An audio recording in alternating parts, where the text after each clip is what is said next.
चलो बच्चा, अभी हमको एक क्वेश्चन सॉल्व करना है। क्वेश्चन क्या बोलता है, 100 joule of heat is produce, 100 joule of heat is produce, मतलब आपको हीट दे रखी है 100 जूल, ठीक है। और heat is a form of energy, heat is a form of energy होता है। Heat is heat is a form of energy होता है, तभी एनर्जी की यूनिट क्या होती है, जूल होती है। तो हीट को भी एनर्जी कहा गया है, ठीक है। अब बोला है heat is produced each second, her second, each second मतलब हर एक सेकेंड में कितनी क्या होता है, हीट प्रोड्यूस होती है इन 4 ओम रेजिस्टेंस। मतलब आपको रेजिस्टेंस कितना दे रखा है, 4 ओम दे रखा है। टाइम कितना दे रखा है, 1 सेकेंड, मतलब 1 दे रखा है, ठीक है, 1 सेकेंड। अब आपको क्या आपको निकालना है, find the potential difference, find the potential difference, find potential difference, ठीक है। आपको पोटेंशियल डिफरेंस निकालना है, मतलब आपको वी निकालना है, ठीक है। अब आपको पता है हीट इज इक्वल टू क्या होता है, I²RT, आपको पता है, ठीक है। मैं पहले आपको आसान तरीका बताऊंगा कैसे सॉल्व कर सकते हैं इसको। आपको पोटेंशियल क्या होता है, V is equal to IR, ये फॉर्मूला ही पता है आपको, ये 2 फॉर्मूले आपको पता है। तो आप कुछ इन फॉर्मूले में चेंजेस, इस फॉर्मूले में चेंज करके यहाँ V बना सकती हैं या नहीं। अब देखो, अगर मैं ये कर दूँ V² इक्वल टू R², दोनों तरफ मैंने स्क्वायर कर दिया, दोनों तरफ मैंने क्या कर दिया, स्क्वायर। तो ये ऐसे ऐसे लिख सकते हैं, या फिर V² इक्वल टू IR का होल स्क्वायर, कैसे लिख सकता हूँ। तो मैं क्या करता हूँ, अब मैं इसको, ये दिमाग मैं यहाँ लगाऊंगा, ये दिमाग मैं यहाँ लगाऊंगा। मैं क्या करूँगा, heat is equal to I², R मैंने क्या किया, R और एक और R से मल्टीप्लाई कर दिया। अगर मैंने R से मल्टीप्लाई किया तो मैं R से डिवाइड भी करूँगा, क्योंकि इक्वेशन सेम रखनी है। तो ये फॉर्मूला क्या बन गया, heat is equal to I² R² T/R। ये बात क्लियर है। और अभी मैंने ये क्या बताया था, ये इस चीज़ को, heat is equal to IR whole square into T/R, ये बताया था अभी मैंने। अब मैं इसको क्या लिखता हूँ और सिंप्लीफाई करके, H इक्वल टू IR क्या होता है, IR का होल स्क्वायर V² के बराबर होता है, और T/R। ये फॉर्मूला बन गया सिंप्लीफाई होके। इसी फॉर्मूले को सिंप्लीफाई करके मैंने ये बना दिया, मतलब this formula is equal to this when potential difference we need to find. अब ये आपने नोट डाउन कर लिया होगा। अब आपको फाइंड आउट क्या करना है, आपको V निकालना है। R दे रखा है, R है मेरे पास, T दे रखा है, अभी T दे रखा है, T भी है अपने पास। चलो बेटा तो हाँ नीचे बोलो, हाँ अरे बोलो यार, बेइज्जती हो रही,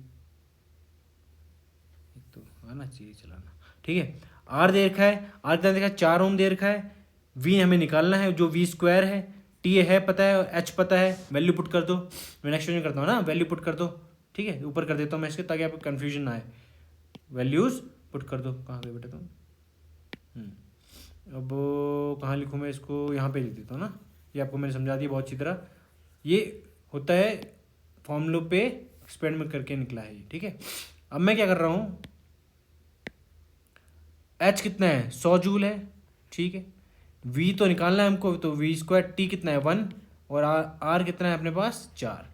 बहुत बढ़िया, इसको यहाँ भेज दो। तो 400 इक्वल टू V² टू 1, ठीक है।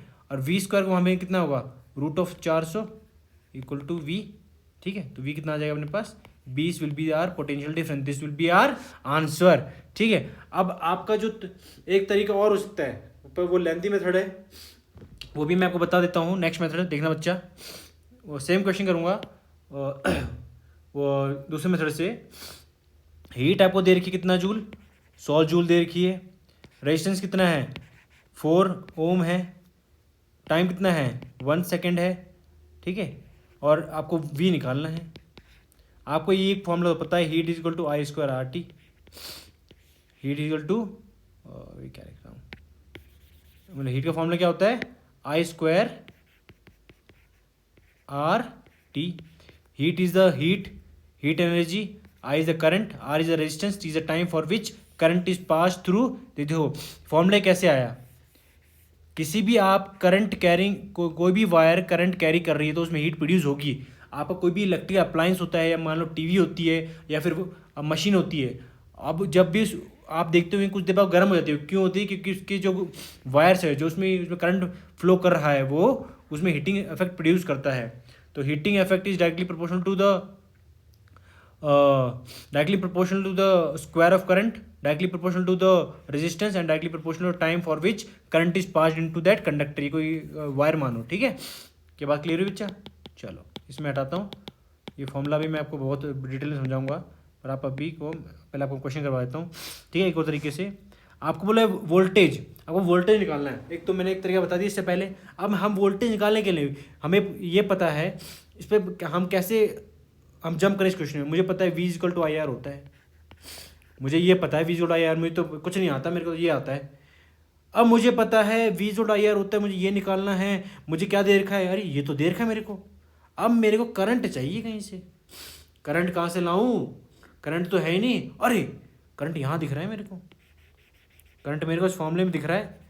ये मिल जाए तो मैं इसको यहाँ पुट कर दूँ, आर तो दे रखा है तो वोल्टेज आ जाएगा। चलो दिमाग लगाता हूँ। एच दे रखा है, यूजिंग दिस फॉर्मूला एच दे रखा है 100, आई निकाल लेता हूँ। आर कितना है? 4, टाइम है 1, तो कितना हुआ ये आई स्क्वायर। इसको मैं नीचे भेज दिया तो ये डिवाइड में हो गया, और 1 इंटू करेंगे तो ये पूरा 1 ही हो जाएगा। तो 100/4 कितना होता है? 25 होता है, इक्वल टू आई स्क्वायर। तो आई कितना आ जाएगा? अरे वाह, आई तो मेरा 5 आ गया। मजे आ गए अब तो मेरे। चलो अब तो मजे आ गए। इसे यहाँ पुट कर दो, V निकालना है। आई 5 है, रेजिस्टेंस कितना है? 4। अरे ये तो मेरा वही आंसर आ गया, वोल्टेज आंसर आ गया। मतलब V कितना आया? 20 वोल्ट, ठीक है। ये 2 तरीके हो गए। इसे आप कुछ भी डाउट है मुझे सेंड करो, मैं फर्दर सॉल्व करूँगा इसको, ठीक है। कुछ और अच्छे तरीके से बताऊँगा, ठीक है। आपको ये फॉर्मूला याद होना चाहिए, ये फॉर्मूला याद होना चाहिए, ठीक है। गुड।